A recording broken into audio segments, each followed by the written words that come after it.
கர்த்தருக்கு ஸ்தோத்திரம். கிறிஸ்துவுக்குள் பிரியமானவர்களே, நம்முடைய கர்த்தரும் இரட்சகருமாயிருக்கிற இயேசு கிறிஸ்துவின் நாமத்தினாலே உங்கள் எல்லாருக்கும் எங்கள் அன்பின் வாழ்த்துக்களை தெரிவித்துக் கொள்கிறோம்.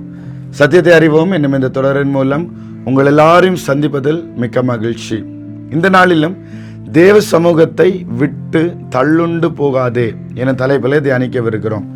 51வது சங்கீதம் 11வது வசனத்திலே, உமது சமூகத்தை விட்டு என்னை தள்ளாமலும் உமது பரிசுத்த ஆவியை என்னிடத்திலிருந்து எடுத்துக்கொள்ளாமலும் இரும் என்று சொல்லப்பட்டிருக்கிறது.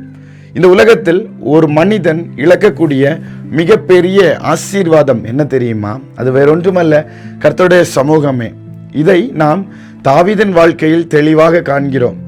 தேவனுக்கு பிரியமான தாவீது ராஜா கொடிய பாவத்தில் விழுந்த பொழுது அவர் தேவனிடம் கேட்ட வேண்டுதல்களில் ஒன்று தான் இது: உமது சமூகத்தை விட்டு என்னை தள்ளாதேயும். ஏனென்றால் தேவ சமூகத்தை இழப்பதை விட பெரிய நஷ்டம் வேறொன்றும் இல்லை என்று தாவீது நன்கு அறிந்திருந்தார். தேவ சமூகம் என்பது ஒரு மனுஷன் தேவனோடு நெருங்கிய உறவில் வாழ்வது, அவருடைய பிரசன்னத்தை உணர்வது, அவருடைய சத்தத்தை கேட்பது, அதற்கு செவி கொடுத்து இந்த உலகத்தில் வாழ்வது. கர்த்தருடைய பரிசுத்த வேதாகமத்தில் தேவ சமூகத்தை இழந்தவர்களின் வாழ்க்கை நமக்கு ஒரு பெரிய எச்சரிக்கையாக இருக்கிறது. முதலாவதாக, ஏதேன் தோட்டத்தில் ஆதாமும் ஏவாளும் தேவ சமூகத்திலிருந்து துரத்தப்பட்டார்கள். ஆதாமும் ஏவாளும் தேவனோடு நெருங்கிய நேருக்கு நேராய் உறவாடினார்கள். ஆனால் பாவம் செய்த போது என்ன நடந்தது? தேவ சமூகத்தை விட்டு ஒளிந்து கொண்டார்கள். பிறகு தேவனாகிய கர்த்தர் அவனை ஏதேன் தோட்டத்திலிருந்து அனுப்பிவிட்டார். பாவம் மனிதனை தேவ சமூகத்திலிருந்து தள்ளுண்டு போக செய்கிறது. ஆதாமும் ஏவாளும் இழந்தது ஏதேன் தோட்டத்தை மட்டும் அல்ல, தேவனோடு இருந்த நெருக்கமான முகமுகமாய் பேசின அந்த அற்புதமான உறவை இழந்து விட்டார்கள். அதே போல காயின் கர்த்தருடைய சமூகத்தை விட்டு புறப்பட்டான். காயின் தன் சகோதரனாகிய ஆவேலை கொன்ற பிறகு உமது சமூகத்திற்கு விலகி மறைந்து பூமியில் நிலையற்று அலைகிறவனாயிருப்பான் என்றான். அப்படியே அவன் கர்த்தருடைய சந்நிதியை விட்டு புறப்பட்டு ஏதேனுக்கு கிழக்கான நோத் என்னும் தேசத்தில் குடியிருந்தான். அந்த கர்த்தருடைய சமூகத்தை விட்டு புறப்பட்டான். இதைவிட பயங்கரமான தண்டனை வேறு என்ன இருக்க முடியும்? அதன் பிறகு காயினின் வாழ்க்கையில் அலைச்சலும் திரிதலுமாக காணப்பட்டது. இப்படி தேவ சமூகத்தை விட்டு தள்ளுண்டு போகிறவன் நிலையற்று அலைகிறவனாயிருப்பான். மேலும் சவுல் ராஜா தேவ ஆவி விலகினது. சவுல் இஸ்ரவேலின் முதல் ராஜாவாக அபிஷேகம் பண்ணப்பட்ட பொழுது தேவன் அவனுக்கு வேற இருதயத்தை கொடுத்தார்.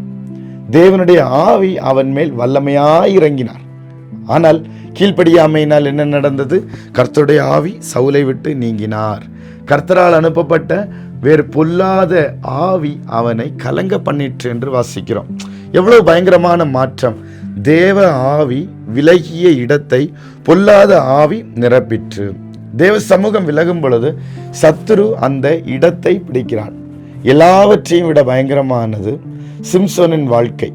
கர்த்தர் தன்னை விட்டு நீங்கினதை அறியாதவனாய் காணப்பட்டான். சிம்சோன் தேவனால் வல்லமையாய் அபிஷேகம் பண்ணப்பட்டவன். ஆனால் பாவத்தில் தொடர்ந்து வாழ்ந்தபோது கர்த்தர் தன்னை விட்டு நீங்கினதை அவன் அறியாதிருந்தான். நியாயாதிபதிகள் 16:20 சொல்லுகிறது. இதுதான் மிகப்பெரிய ஆபத்து. தேவ சமூகம் விலகிவிட்டதை அறியாமலேயே இருப்பது. சிம்சோன் முன்பு போலவே எழுந்திருந்தான், ஆனால் வல்லமை இல்லை. வெளித்தோற்றம் இருந்தது, ஆனால் உள்ளே தேவ பிரசன்னம் இல்லை. எனவே தேவ சமூகம் இல்லாத வாழ்க்கை வெறும் தோற்றம் மட்டுமே, வல்லமை இருக்காது. தேவ சமூகம் விலகுவதற்கான காரணங்கள் அப்பொழுது பாவமும் கீழ்ப்படியாமையுமே. அப்படியானால் தேவ சமூகத்தில் நிலைத்திருக்க நாம் என்ன செய்ய வேண்டும்? முதலாவது, பாவங்களை உடனடியாக அறிக்கையிட வேண்டும். பாவங்களை மூடி மறைத்து வைக்காமல் உடனடியாய் அறிக்கையிட்டு சுத்திகரிக்கப்பட வேண்டும். ஏனென்றால் அறிக்கையிடாத பாவம் தேவ சமூகத்திற்கும் உனக்கும் இடையில் சுவரை எழுப்பும். இரண்டாவது, தேவனிடத்தில் கண்ணீர் விட்டு விடுதலைகளை பெற்றுக்கொள்ள வேண்டும். மூன்றாவது, தினமும் இடைவிடாமல் தேவனோடு நேரம் செலவிட வேண்டும். 4வது, ஆண்டவர் நமக்கு கற்பிக்கும் எல்லா வழியிலும் நாம் கீழ்ப்படிய வேண்டும். 5வது, பரிசுத்த ஆவியானவரை துக்கப்படுத்தாமல் வாழ வேண்டும். 6வது, கர்த்தரை எக்காலத்திலும் ஸ்தோத்திரிக்க வேண்டும். அவர் துதி எப்பொழுதும் நம் வாயில் இருக்க வேண்டும். தேவ சமூகத்தில் நிலைத்திருந்தால் கிடைக்கும் ஆசீர்வாதங்கள் ஏராளம்.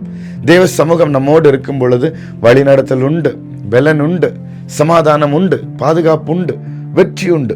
கர்த்தருடைய சமூகத்தில் நாம் நிலைத்திருக்கும் பொழுது நாம் பரிபூர்ண ஆனந்தமாய் வாழும் பாக்கியம் கிடைக்கும்.